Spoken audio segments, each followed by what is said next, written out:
Subscribe now and press the bell icon. Never miss an update. नमस्कार साथियों, Mewada classes के YouTube channel पर जुड़े हुए तमाम विद्यार्थियों का एक बार पुनः मैं बाबूलाल मेवाड़ा हार्दिक स्वागत करता हूं। देखिएगा, अपन राजस्थान की आर्ट एंड कल्चर पढ़ रहे थे। देखिएगा, राजस्थान की आर्ट एंड कल्चर के तहत यानी कि राजस्थान की कला एवं संस्कृति के तहत मैंने संत एवं संप्रदाय कंप्लीट कर दिए हैं। जो भी साथी देखना चाहते हैं प्लेलिस्ट में जाइए और प्लेलिस्ट में आपको संत एवं संप्रदाय की अलग से प्लेलिस्ट मिल जाएगी। 7 से 8 क्लासों में आपके संत एवं संप्रदाय कंप्लीट रूप से दिए हुए हैं। आज अपन पढ़ेंगे राजस्थान के प्रमुख दुर्गों के बारे में, और इसमें विशेष रूप से जितने भी पटवार एवं राजस्थान कांस्टेबल में पूछे गए प्रश्नों का भी विश्लेषण से अध्ययन में आपको करवाता रहूंगा। देखिएगा, राजस्थान के प्रमुख दुर्ग। राजस्थान के प्रमुख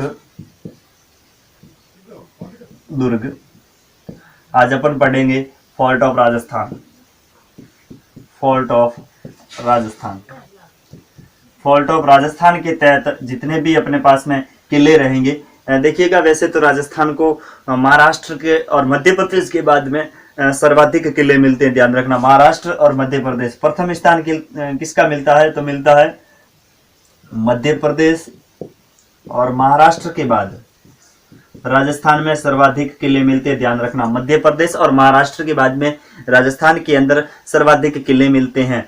वैसे देखा जाए तो पग पग पर जो किले मिलते हैं, ये जो कहावत बैठती है तो ये बैठती है महाराष्ट्र और राजस्थान में। ध्यान रखना, महाराष्ट्र और राजस्थान में पग पग पर किले मिलते हैं। पग पग पर किले मिलते हैं या पग पग पर दुर्ग मिलते हैं। जो भी साथी इस वक्त लाइव देख रहे हैं, जो भी साथी न्यू हैं, वो एक बार चैनल को सब्सक्राइब जरूर कर दीजिए ताकि आने वाले प्रत्येक वीडियो की या क्लास की नोटिफिकेशन आप तक पहुंच सके। देखिएगा, राजस्थान में जितने भी स्थापत्य कला का विकास हुआ है, प्रथम आधार के रूप में अपन देखें तो कालीबंगा की खुदाई में दुर्ग के अवशेष मिले हैं। राजस्थान के अंदर कालीबंगा की बात करें तो कालीबंगा के अंदर प्रथम दुर्ग के अवशेष मिले हैं। प्रथम दुर्ग के अवशेष यानी कि स्थापत्य कला के रूप में देखेंगे तो उनका अवशेष है वो कालीबंगा में मिलता है। और 7वीं सदी में देखेंगे तो चित्तौड़गढ़ के दुर्ग का निर्माण होता है, जो मौर्य वंश से। जैसे अपन अभी चित्तौड़गढ़ को सर्वप्रथम पढ़ेंगे तो यहाँ पर है वो मौर्य वंश से राजाओं ने जो चित्तौड़गढ़ का निर्माण करवाया। जैसे एग्जाम्पल के तरीके से देखिए तो भाटियों का मरोड़ जो सोनागढ़ दुर्ग को कहते हैं, और अजयराज चौहान का जो दुर्ग है गढ़ बीटली दुर्ग जिसे कहते हैं, अजमेर का जो दुर्ग है इस प्रकार से भी है, और महाराणा कुंभा का जो दुर्ग है जिसे कुंभलगढ़ कहते हैं। तो इस दुर्गों के जो महत्वपूर्ण जानकारियां जो अपन है वो आज इस क्लासों के माध्यम से पढ़ेंगे। देखिएगा, दुर्ग की आवश्यकता है वो राजस्थान के अंदर क्यों पड़ी, तो कौटिल्य ने प्रमुख रूप से 4 प्रकार के बताए। एक तो औदुक बताया, एक पर्वत बताया, एक धनव बताया और एक वन बताया। औदुक, पर्वत, धानव और वन दुर्ग 4 प्रकार के कौटिल्य ने बताए। लेकिन शुक्र नीति के अनुसार जो मनुष्य के रूप में 7 अंगों का जो अपन अध्ययन करते हैं, तो उसमें 7 अंगों का जो अध्ययन करते हैं, शुक्र के अनुसार कितने प्रकार के बताए हैं? तो 7 के प्रकार बताए। और चाणक्य ने बताए हैं तो चाणक्य ने कितने प्रकार के बताए? चाणक्य ने 4 प्रकार से बताए। ये जो 4 प्रकार है ये तो दुर्गों के प्रकार बताए, ये तो दुर्गों के प्रकार बताए हैं। लेकिन ये जो बताए हैं इनमें से राज्य का प्रकार है। ये जो 7 प्रकार है शुक्र नीति ने जो बताए हैं वो राज्य के प्रकार है। इसमें से एक दुर्ग महत्वपूर्ण है, ध्यान रखना। तो अपन है वो किसको पढ़ेंगे? दुर्ग को पढ़ेंगे। वैसे देखिए तो राजस्थान के 6 दुर्गों को जून 2013 के अंदर है वो हेरिटेज सूची में सम्मिलित किया गया है, जिसमें आमेर दुर्ग है यानी कि आमेर का महल है, गागरोन दुर्ग है, चित्तौड़ दुर्ग है, जैसलमेर दुर्ग है, रणथंभौर का दुर्ग है। और ये है वो प्रमुख रूप से 6 को क्या किया गया? विश्व हेरिटेज सूची में शामिल किया गया, यानी कि वर्ल्ड हेरिटेज सूची में सम्मिलित किया गया जून 2013 को। अब देखिएगा, इसके अनुसार अपन बात करें तो तराइन के मैदान में जो मोहम्मद गौरी ने पृथ्वीराज के समक्ष जो युद्ध किया था, जो पृथ्वीराज को शिरकत दी थी मोहम्मद गौरी ने, उसके बाद में है वो भारतीयों के इतिहास के अंदर है वो महत्वपूर्ण इनका है वो समाप्ति की तौर यानी कि हिंदुओं का जो इतिहास है वो समाप्ति की ओर जा रहा था। धीरे धीरे जैसे मुस्लिम लीग की स्थापना हो चुकी थी, मुस्लिम युग की स्थापना हो चुकी थी, उसके बाद में 13वीं शताब्दी के अंदर या 13वीं सदी के अंदर जब राजपूतों ने एक विशेष महत्व के रूप में दुर्गों को दिया तो उन्होंने है वो दुर्ग बनाने प्रारंभ किए। और दुर्ग बनाने का मुख्य कारण है वो सुरक्षा के रूप में बनाए थे। जैसे दुर्ग बनाएंगे तो उस दुर्गों में किस प्रकार से दुर्ग बनाते हैं, पहाड़ी पर दुर्ग बनता है, उसके चारों ओर खाई होनी चाहिए, गहरी खाई हो सकती है, जल दुर्ग होगा, तो उसमें अपन कई प्रकार के 7 प्रकार के दुर्गों के बारे में अध्ययन करेंगे। वैसे खाई के रूप में अपन दुर्ग को पढ़ते हैं, तो शुक्र नीति के अनुसार है वो दुर्गों के अपन पढ़ते हैं। तो 7 प्रकार के जो दुर्ग है उनका अपन एक बार से अध्ययन कर लेते हैं कि दुर्गों के कितने प्रकार हैं। तो देखिएगा, एक दुर्ग का प्रकार है एरण। एरण एरण ये है वो दुर्ग का एक प्रकार है, ध्यान रखना। एक बार मैं भी इसे भी साफ करना चाहूंगा, हालांकि इसमें कोई महत्वपूर्ण टॉपिक नहीं है। जैसे चित्तौड़गढ़ को अपन प्रारंभ करते हैं उसमें आप स्क्रीनशॉट ले सकते हैं या फिर पेन कॉपी तैयार रखिएगा और नोट करते जाइएगा। बहुत ही महत्वपूर्ण क्लास साबित होने वाली है, आप अंत तक इस क्लास को देखिएगा। अगर आपकी इस ऐतिहासिक क्लास के रूप में मैं अगर आपको सर्वप्रथम सक्सेसफुली क्लास लेकर के न चलो तो एक बार आप इस क्लास को देखिएगा। अगर महत्वपूर्ण क्लास न लगे आपको तो आज के बाद में कभी आप इस चैनल पर कभी विजिट ना कीजिएगा। देखिएगा, एरण एक प्रकार का दुर्ग होता है जिसके चारों ओर खाई होनी चाहिए, खाई होनी चाहिए, कांटा होना चाहिए, यानी कि कांटों से या खाई से गिरा हुआ जो दुर्ग होगा वो किसके श्रेणी में आएगा? एरण दुर्ग की श्रेणी में आएगा। जिस प्रकार से इस दुर्ग में अपन किसको रखते हैं? चित्तौड़ दुर्ग को रखते हैं। चित्तौड़ में एक ही दुर्ग की मान्यता नहीं रखी जाती, बाकी सभी 7 की 7 और शुक्र की 4 की 4, शुक्र की 7 की 7 और चाणक्य की 4 की 4 विशेषता है वो इसमें मिलेंगी। दूसरी अगर दुर्ग की बात करें तो दुर्गों में अपन 7 प्रकार को पढ़ते हैं, ध्यान रखना। तो इसमें अपन बात करें तो पारीक की बात करेंगे। पारीक पारीक किस प्रकार का दुर्ग होता है? तो पारीक के अंदर देखिएगा, राजा आराम से बैठ सकता है, गद्दी लगा करके आराम से बैठ सकता है, यानी कि इसके अंदर है वो किसी भी प्रकार का पूर्ण रूप से है वो क्या है? एक खाई से गिरा होगा। और इसके अगर उदाहरण की बात करें तो उदाहरण हो जाएगा भरतपुर दुर्ग हो जाएगा, ठीक है ना। ये इसका महत्वपूर्ण उदाहरण हो सकता है। और एक होता है पारिद।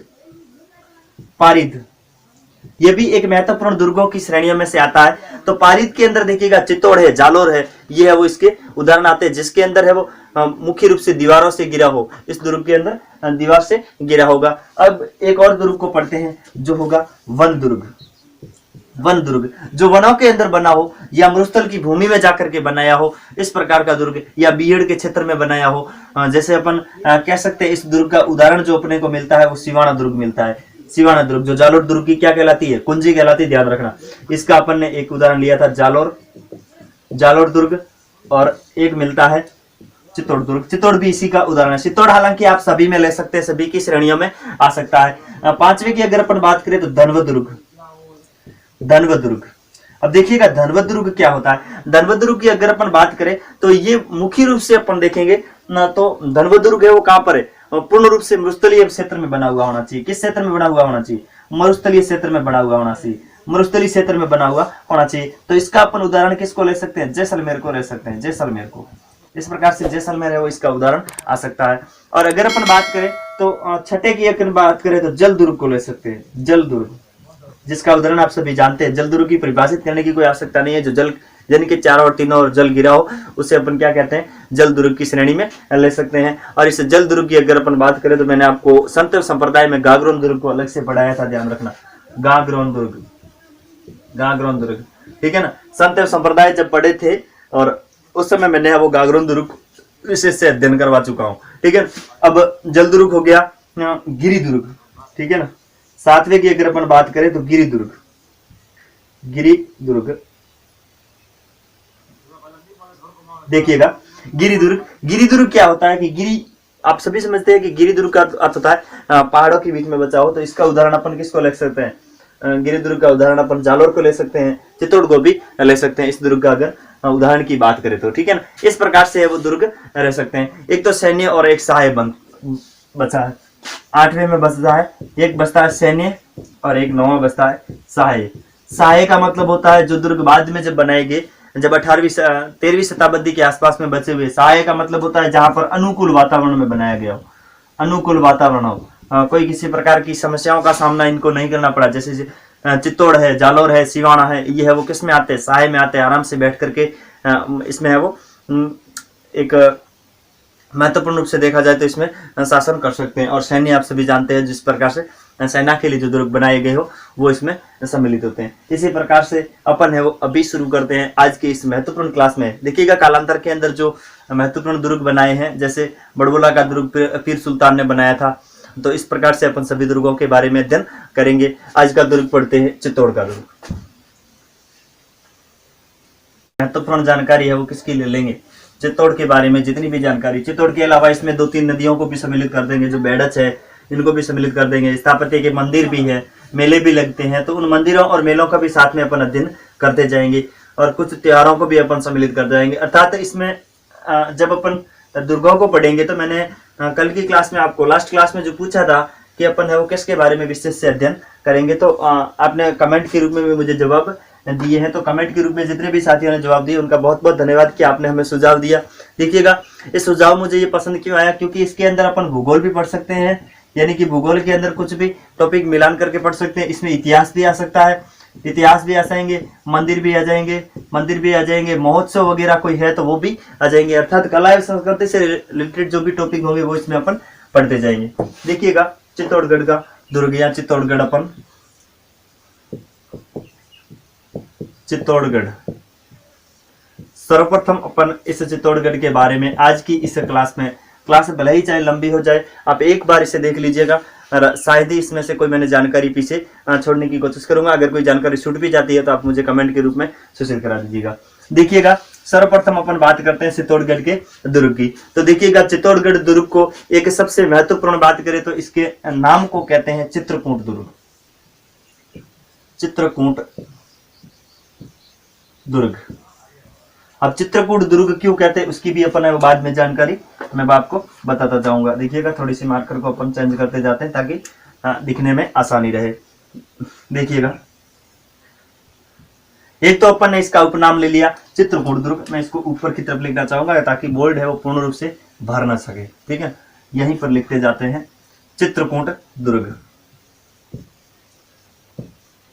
इसका उपनाम दिया है चित्रकूट दुर्ग। अपन ने इसे एक महत्वपूर्ण नाम से, और ये है वो किस श्रेणी में आता है तो गिरि श्रेणी में। महत्वपूर्ण जो इसकी श्रेणी है वो गिरि दुर्ग के रूप में जानते हैं। ध्यान रखना, गिरि श्रेणी के रूप में अपन है वो इसे जानते हैं। देखिएगा, अगर बात करें तो इसके उपनामों के रूप में कहे तो दुर्गों का सिरमौर कहा जाता है। इसे क्या कहा जाता है? दुर्गों का सिरमौर कहा जाता है। दुर्गों का सिरमौर कहा जाता है। दूसरे के रूप में कहे तो राजस्थान का गौरव कहा जाता है। राजस्थान का गौरव कहा जाता है। गौरव, राजस्थान का गौरव, दुर्गों का सिरमौर, चित्रकूट दुर्ग। और एक महत्वपूर्ण के रूप में देखें तो एक कर्नल जेम्स टोड ने इनके लिए कहा था कि गढ़ तो गढ़ चित्तौड़गढ़, गढ़ तो गढ़ चित्तौड़गढ़, बाकी सब गढ़ैया, बाकी सब गढ़ैया। ये किसने कहा था? अगर एग्जाम में पूछा जाए तो कहा था कर्नल जेम्स टोड ने। कर्नल जेम्स टोड ने कहा था। कर्नल जेम्स टोड ने इसके लिए ये कही थी, यानी कि ये लाइन कही थी। अब देखिएगा, 1810 फीट ऊंचे पठार पर निर्मित या पर्वत पर निर्मित है। इसकी ऊंचाई की अगर अपन बात करें तो 1810 मीटर है। इसकी अगर ऊंचाई की बात करें तो ऊंचाई है वो कितनी आएगी आपके पास में? 1810 मीटर। ये परफेक्ट आंसर के रूप में आपके पास में रहेगी। अब देखिएगा, 1810 मीटर ऊंचे पर्वत पर निर्मित है। अगर पहाड़ी की बात करें तो कौन सी पर्वत श्रृंखला है? तो अरावली है। कौन सी है? अरावली पर्वतमाला पर है। अरावली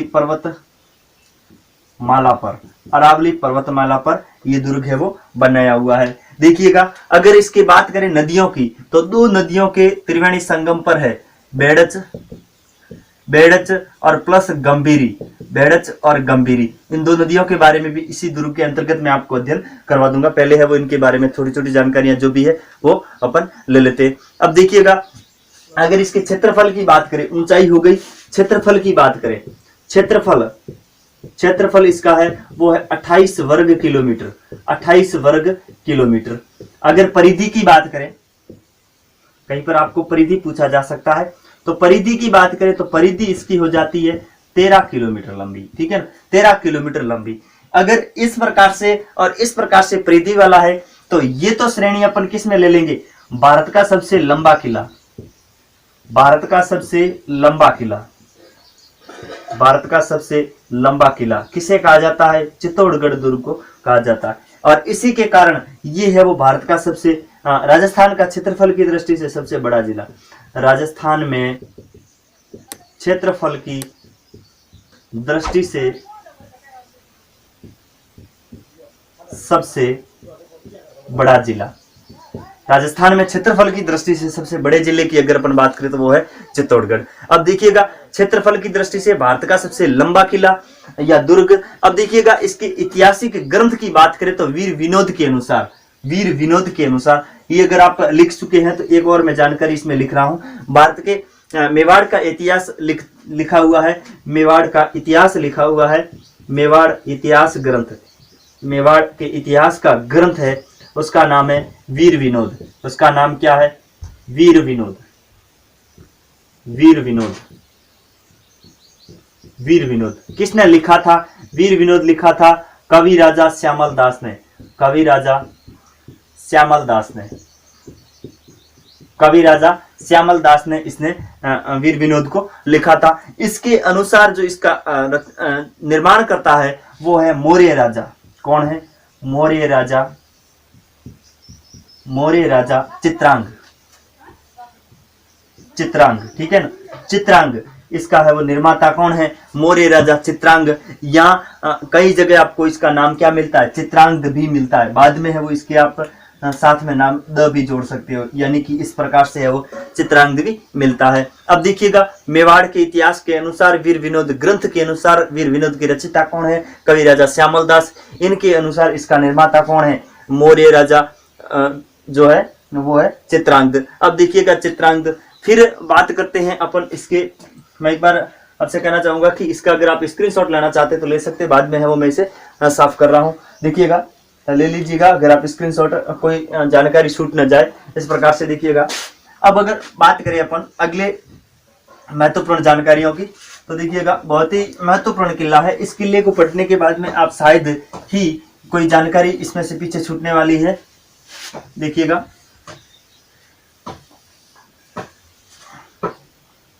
देखिएगा बात करते हैं अपन 1100 की, 11वीं शताब्दी में 1174 ईस्वी के आसपास की अपन एक थोड़ी सी जानकारी प्राप्त कर लेते हैं। 1174 ईस्वी के आसपास में एक गोइल वंशीय ये अधिकार में था। अब देखिएगा, जैसे अपन यहाँ पर एक छोटी सी जानकारी मेरे अनुसार छूट रही है। देखिएगा, इन्होंने है वो इसका निर्माण किया था। निर्माण करने के बाद में इस दुर्ग का नाम क्या रखा? चित्रकोट रखा था। चित्रकोट रखा था। और इसी का अपभ्रंश है, इसी का अपभ्रंश है, इसी का अपभ्रंश है क्या? चित्तौड़। इसी का बाद में अपभ्रंश के रूप में आता है चित्तौड़। और देखिएगा, फिर इसके बाद में अगर अपन बात करें तो मान मौर्य है वो मौर्य का अंतिम शासक था। ये है वो मौर्य का अंतिम शासक था। फिर इसको 1174 को मैं बाद में ले लेता हूं। ये मान मौर्य मौर्य का अंतिम शासक था। मौर्य का अंतिम शासक था, अंतिम शासक था मान मौर्य। ये है वो अंतिम शासक के रूप में आया था। अब देखिएगा, अंतिम शासक था तो एक और बात करते हैं मान मौर्य तालाब की। मान मौर्य तालाब की, मान मौर्य तालाब बना हुआ है इसी किले के अंदर, इसी दुर्ग के अंदर बना हुआ है, जो इसके भीतर में इस बंदे के खातिरदारी यानी कि इसकी महत्वपूर्ण ऐतिहासिक जानकारी है वो इस तालाब के अनुसार अपने को मिलती है। अब देखिएगा, इसको है वो कौन हराता है? इससे छीन करके कौन लेता है? तो गुहिल वंशीय, गुहिल राजवंश के, गुहिल राजवंश के, गुहिल राजवंश के शासक, गुहिल राजवंश के शासक का नाम क्या है? आप सभी जानते हैं। इस शासक का नाम का प्रसिद्ध जो नाम आता है वो आता है बापा रावल। बापा रावल। अब देखिए, बापा रावल ने इनसे छीन करके ले लिया था, जो लिया था 8वीं शताब्दी में। कब लिया था? 8वीं शताब्दी में। अगर डेट के रूप में आपको पूछ लिया जाए तो 8वीं शताब्दी के अंदर इनसे छीन के ले लिया था। प्रमुख रूप से ये महत्वपूर्ण जानकारी है। बापा रावल ने इनसे 8वीं शताब्दी में, प्रमुख डेट के रूप में अगर आपको पूछ लिया जाए तो 8वीं शताब्दी में भी आप अगर याद रखना चाहते हैं, शॉर्ट के रूप में 8वीं शताब्दी आसानी से याद रहेगा। लेकिन अगर आपको महत्वपूर्ण जानकारी के रूप में रखना है तो 734 ईस्वी के आसपास में बापा रावल जी ने इनसे छीन करके ले लिया था।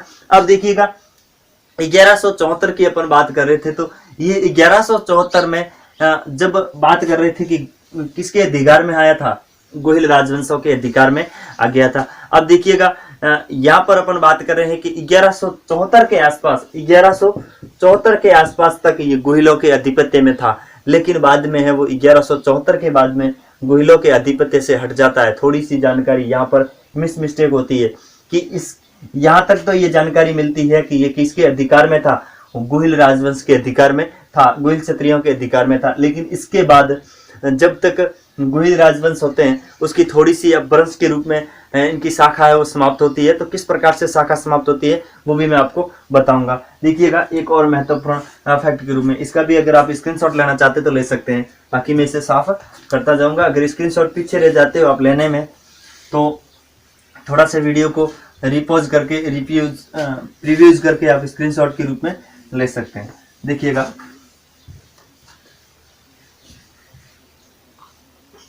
अब बात करते हैं इनकी महत्वपूर्ण जानकारी की। तो देखिएगा एक महत्वपूर्ण इस चित्तौड़ से जुड़ा हुआ एक घटना है जो है 1303 चित्तौड़ का प्रथम शाखा, चित्तौड़ का प्रथम शाखा आप सभी जानते हैं, जिसमें महिलाएं जोहर करती है और पुरुष है वो क्या करते हैं, केसरिया पहन करके एक युद्ध की रणभूमि में वीर गति को प्राप्त हो जाते हैं। अब देखिएगा 1303 की बात करते हैं तो उस समय का यहाँ पर कौन है, एक अलाउद्दीन खिलजी। ध्यान रखना, नाम अगर एक बार लिख दूंगा उसके बाद में कहीं पर भी नाम आया तो मैं बार बार नाम नहीं लिखूंगा।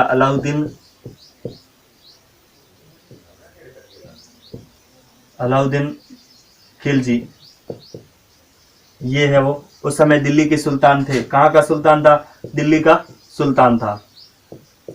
देखिएगा दिल्ली के सुल्तान उस समय कौन थे, 1303 में जब आक्रमण करते हैं तो यहाँ पर उस समय शासक थे, तो यहाँ पर शासक थे वो थे रावल रतन सिंह। रावल रतन सिंह के समय 1303 में अलाउद्दीन खिलजी ने आक्रमण कहां पर किया था, चित्तौड़गढ़ दुर्ग पर। उस समय है वो शाखा हुआ था। अब देखिएगा उस समय की एक और महत्वपूर्ण जानकारी कि यहाँ पर है वो जोहर किया था, तो जोहर किया था रानी पद्मिनी ने। तो ये रानी पद्मिनी ने जो बाकी रानियों के साथ में तो क्या किया था, जोहर किया था और केसरिया किया था। तो यहाँ पर केसरिया की अगर अपन बात करें तो केसरिया है वो रावल रतन सिंह के जो सेनापति थे गोरा और बादल कौन थे, रानी पद्मिनी के साथ आए थे। कहां से, सिंहल द्वीप से। और ये कहां की थी रानी पद्मिनी, सिंहल द्वीप के राजा थे गंधर्वसेन की पुत्री थी। सिंहल द्वीप के राजा गंधर्वसेन की ये पुत्री थी और वहां से गोरा और बादल दोनों काका और भतीज हुआ करते थे, जो इनके साथ में आए थे रानी पद्मिनी के साथ में। और रावल रतन सिंह के समय 1303 में अलाउद्दीन खिलजी के साथ में आक्रमण किया था। और साके के बाद में ये किसके अधिकार में आ जाता है, अलाउद्दीन खिलजी के अधिकार में आ जाता है। तो इन्होंने अपने बेटे को छोड़ा था, बेटे का नाम था खिजर खां। इस खिजर खां के नाम पर चित्तौड़गढ़ का नाम क्या पड़ा था बाद में, खिजराबाद। इसके बाद में खिजराबाद इसका नाम है वो परिवर्तित कर दिया था। और देखिएगा अगर अपन बात करें तो उस समय इसके साथ में अलाउद्दीन खिलजी के साथ में एक इनका कवि और लेखक आया था, इनका एक लेखक या कवि आया था जिसका नाम है अमीर खुसरो ने लिखा था कि अमीर खुसरो के अनुसार है वो एक ग्रंथ लिखा है इन्होंने, जो लिखा है अमीर खुसरो जो इनके साथ में आए थे, इन्होंने लिखा था जो महत्वपूर्ण एक तारीख ए अलाई के रूप में इन्होंने ग्रंथ लिखा है, तारीख ए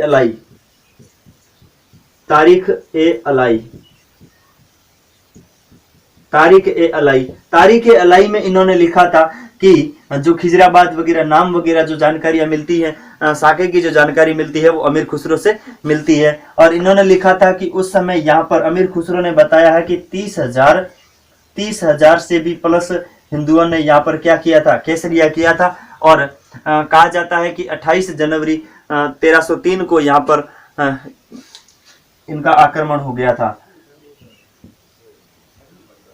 28 जनवरी को, ठीक है ना, 1303 इनके अनुसार है वो ये जानकारी मिलती है। और भी इसके अलावा देखिए गोरा बादल वीर गति को प्राप्त हो गए थे। और देखिएगा सिंहल द्वीप गंधर्वसेन की ये पुत्री थी।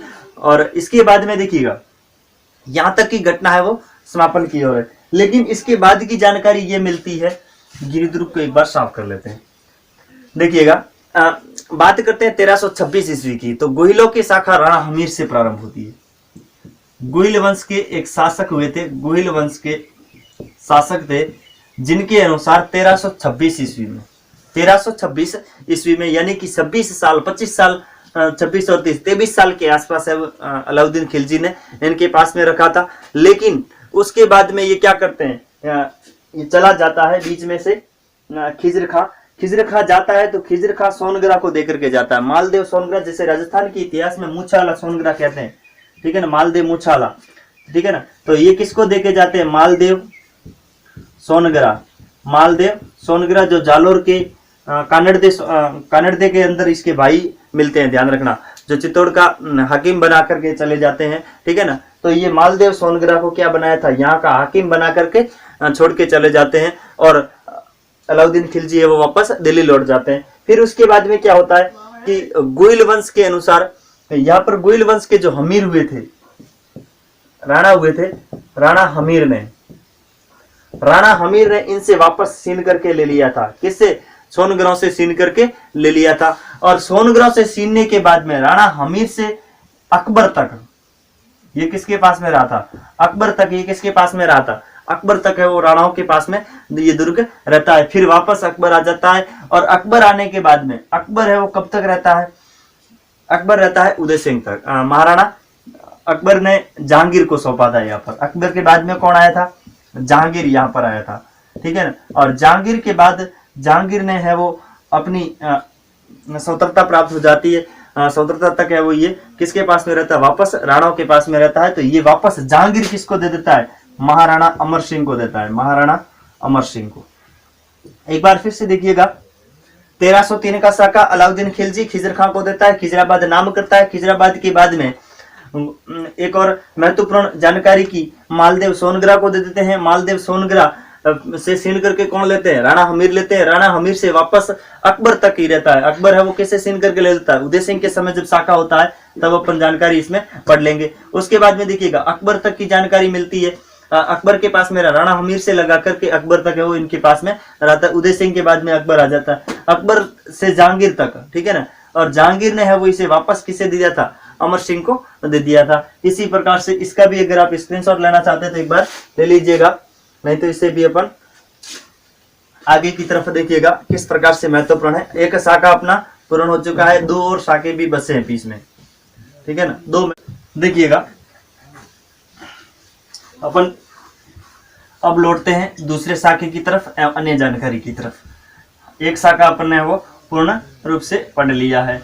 देखिएगा अन्य जानकारी में अपन किस प्रकार से वापस जाते हैं। देखिएगा अब बात करते हैं आगे। देखिएगा जो मैसा का पठार है, एक ध्यान रखना, ये चित्तौड़गढ़ जो दुर्ग है वो मैसा के पठार पर उपस्थित है। किस पठार पर है, मैसा के पठार पर, मैसा का पठार है, ध्यान रखना, मैसा का पठार। अब देखिएगा मैसा के पठार में घुमावदार रास्ते से चढ़ते हुए विशाल 7 प्रवेश द्वारों से पार होना पड़ता है। और अगर अपन बात करें तो प्रथम दरवाजे से ही शुरुआत कर देते हैं, क्योंकि प्रथम दरवाजे पर ही एक महत्वपूर्ण घटना होती है, उसके बारे में अपन जानकारी प्राप्त करते हैं। देखिएगा प्रथम प्रवेश द्वार, मैंने इसको जोड़ा है, प्रथम प्रवेश द्वार को जोड़ा है द्वितीय शाखे से, ध्यान रखना, दूसरे शाखे के रूप में। अब देखिएगा यहां पर अपन बात करें प्रथम प्रवेश द्वार की, और यहां पर बात करें द्वितीय शाखे की।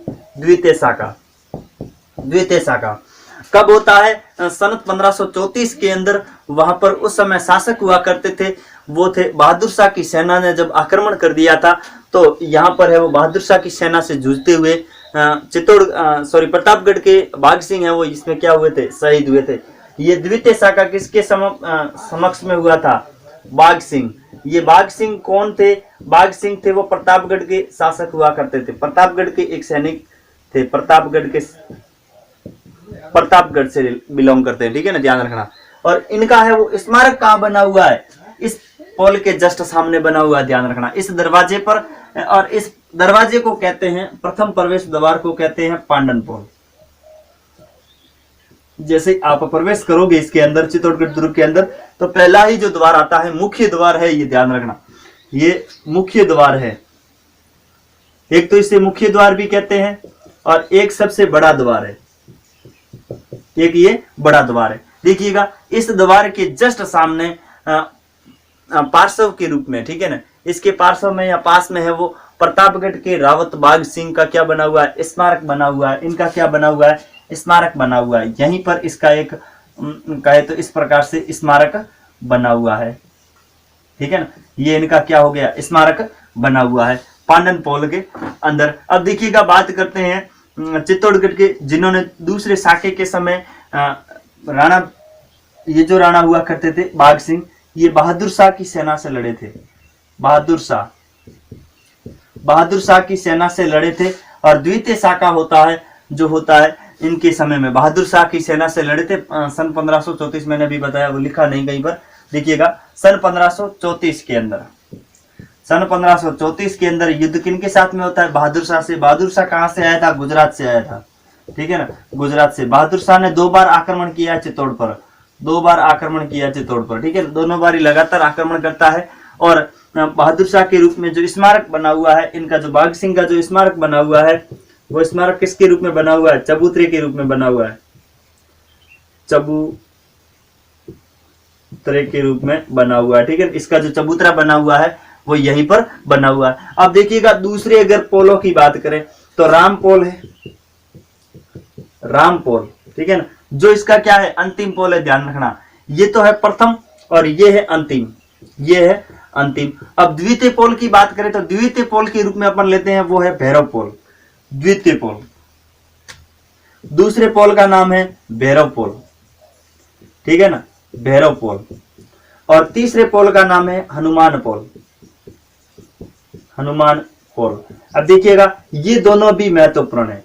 हनुमान पोल और भैरव पोल के मध्य लड़ते हुए कौन कौन शहीद हुए थे, जयमल और फतेह राठौड़, ठीक है ना, जयमल राठौड़ और फतेह सिसोदिया, यहाँ पर है वो दोनों की शहीदी स्मारक बने हुए, ध्यान रखना।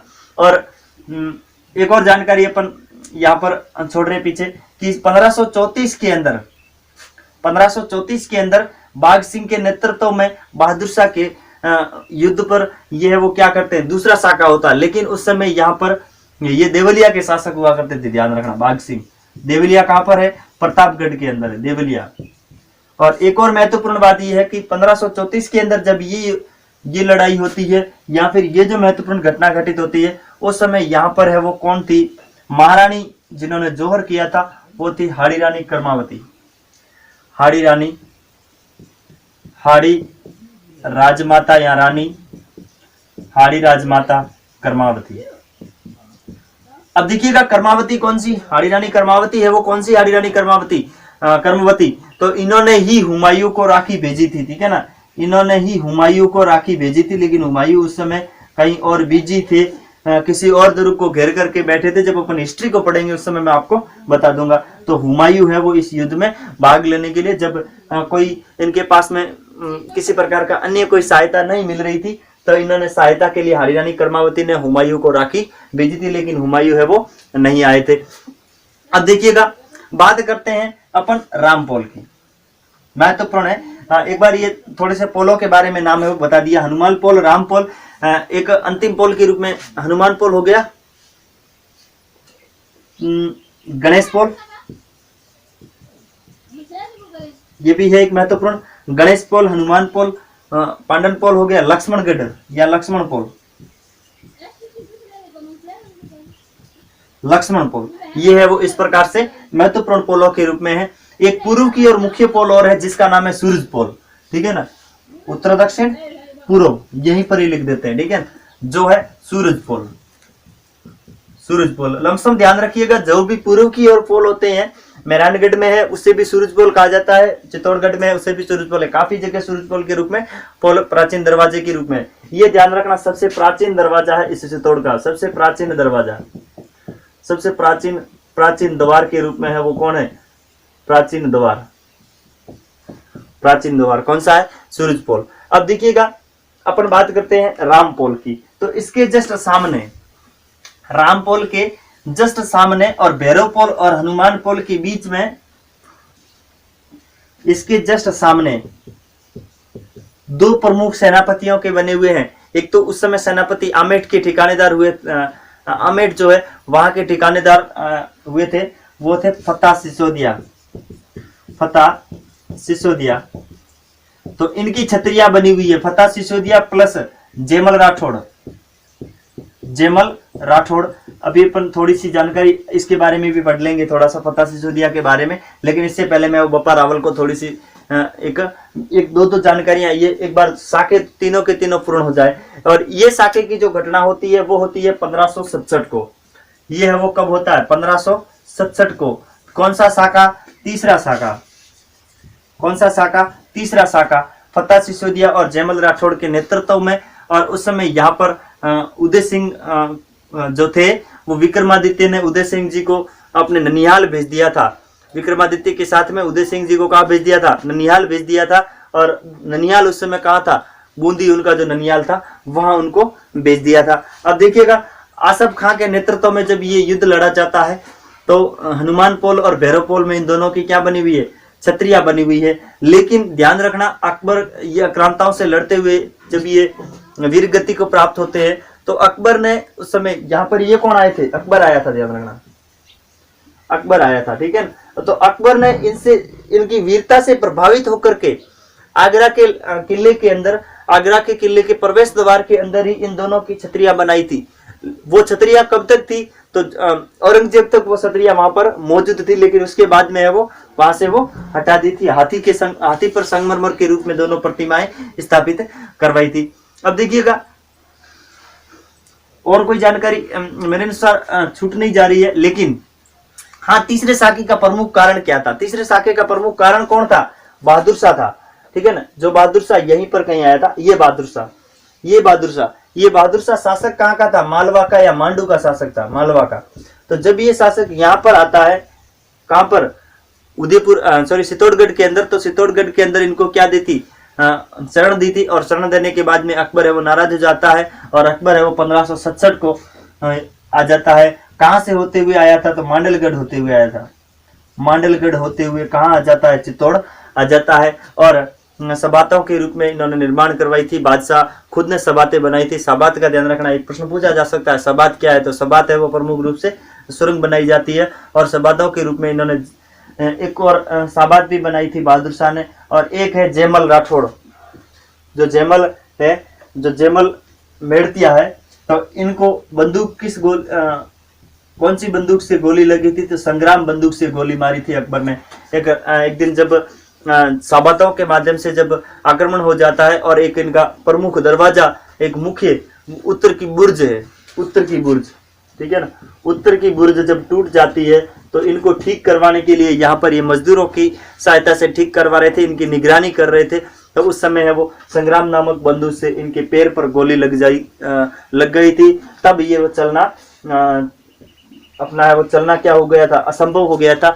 और इसी कारण से जेमल मेड़तिया को कल्लाजी राठौड़ ने क्या किया था? अपने कंधे पर बिठा करके युद्ध की रणभूमि में लेकर के गए थे। उसी कारण है वो जेमल राठौड़ जी को जब कंधे पे बिठाते हैं, और उसी कारण से ये है वो प्रमुख रूप से क्या कहलाए थे? तो ये कहलाए थे चार हाथों वाले देवता, और नाग देवता के अवतार के रूप में पूजा जाता है। कल्लाजी राठौड़ को चार हाथों वाले देवता के रूप में कहा जाता है, जो है और जेमल फत्ता के रूप में, ठीक है ना। और बाकी इसमें से कोई जानकारी शायद नहीं छूट रही है। अब इसके बाद में एक बार अपन छोटी सी जानकारियां प्राप्त कर लेते हैं बेड़च और इसके बारे में, बेड़च और बप्पा रावल के बारे में एक बार।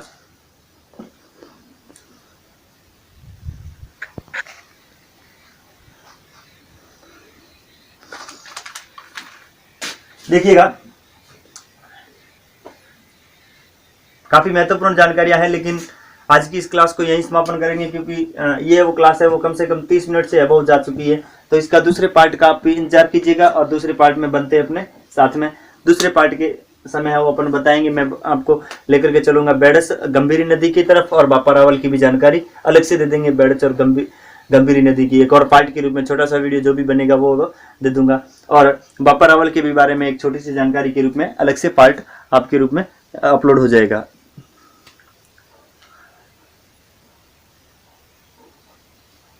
हाँ, बहुत ही महत्वपूर्ण क्लास के रूप में रही। देखिएगा 40 से अबव जा चुका है। Thank you for watching. Goodbye, मिलते हैं अगली क्लास में। बने रहिएगा हमारे साथ में और आनंद लीजिएगा राजस्थान के कला एवं संस्कृति को पढ़ने का।